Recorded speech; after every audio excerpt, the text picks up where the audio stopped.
So magandang umaga mga idol. Good morning sa lahat, sa inyong lahat dyan. So ngayon nandito naman tayo sa ating sakahan. Magtratraktor ako mga idol. So galing tayo sa simbahan. So umuwi tayo para magbihis. Ngayon nandito naman tayo para mag trabaho dito sa ating sakahan mga idol. So magtratraktor ako sa unang area mga idol. Pangalawang traktor na. So pagkatapos ko ng traktorin mga idol, susuyurin ko naman to gamit ang tinatawag namin sapil.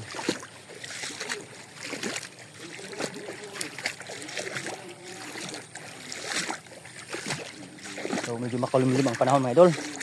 Maagang maaga pa. Nasa alas 5 ng umaga. So yun lang mga idol.